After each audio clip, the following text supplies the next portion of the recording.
I originally came to this domain because I thought that it might have something to do with the Balladeer. As it turns out, he's not here.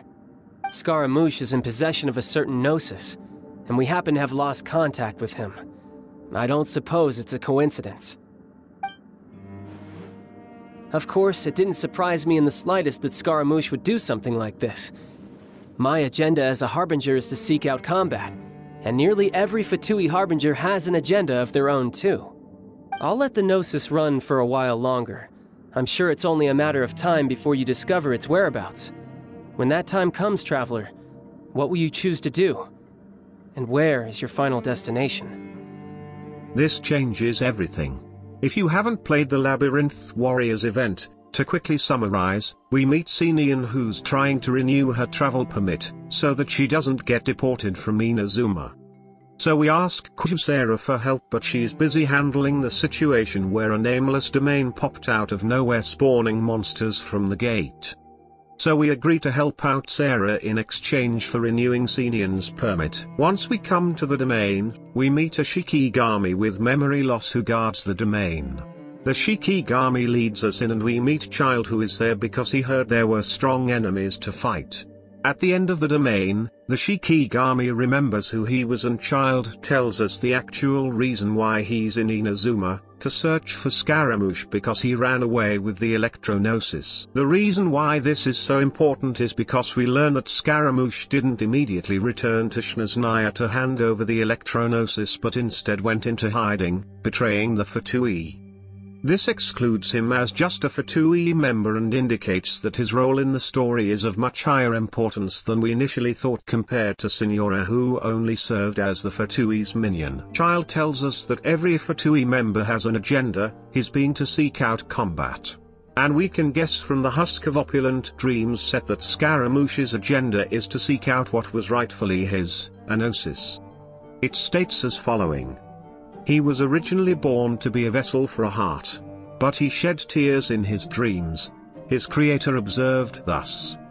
He was too fragile, whether it be as a human or as a tool. Yet his creator would not destroy him, and so allowed him to continue slumbering. In her latter works, she would also consign designs that might store such a heart to obsolescence. Not long after, that noblest and most prestigious proof in the world would come to have no home, and thus was sent to the great shrine of Mount Yugu.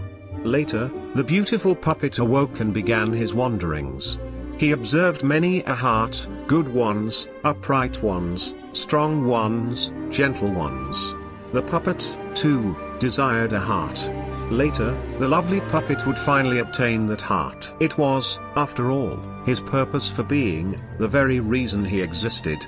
Yet, it was not what the puppet truly desired, for it did not contain any blessings, but was instead a sacrifice brimming with selfishness, hypocrisy, cunning and curses, all wrapped in an amiable husk. Good and evil were the song of sentient life, useless and cacophonous. But if he were to wrench this heart out, he would no longer be able to feel anything at all. Scaramouche was supposed to play the role as A's puppet. But he was too emotional according to A, who considers it as the weakness that killed her sister. So she took away the Gnosis and left the puppet in the care of Yae Miko. After Scaramouche woke up from his slumbering in Shake Pavilion, he observed other people's emotions, wanting to be the same. But he had no heart, no emotions. And after Scaramouche finally obtained that heart, he would come to realize that it wasn't filled with the blessings he hoped for, but only selfishness, hypocrisy, cunning and curses. This is where the theory comes in, and why I think that Scaramouche will be playable. From the Labyrinth Warriors event, we learn that Scaramouche isn't just serving the Fatui, but has his own motivations that contradict those of the Fatui. After getting the Gnosis, he runs into hiding. And Child emphasizes that we will meet him again. I believe that Scaramouche hasn't left Inazuma because 1, Child is in Inazuma specifically to look for Scaramouche. And 2, because the Fatui would surely know if Scaramouche took a boat towards Liu or Mondstadt. We might see Scaramouche again at the end of Inazuma, and that's when I think he'll become playable. At this point, Scaramouche is probably questioning his life and purpose. We know that Scaramouche's motivation after his reawakening was to seek out a heart. But now that he has found that heart, and was disappointed by it because it did not contain any blessings, I think we might see a change of personality within Scaramouche which will trigger him to be friendly with the traveler. It wouldn't be that crazy because we know that Scaramouche is emotional. Also, I wouldn't wanna sell Scaramouche. He's one of the most popular characters and he isn't even playable. Thank you guys so much for watching the video until the end.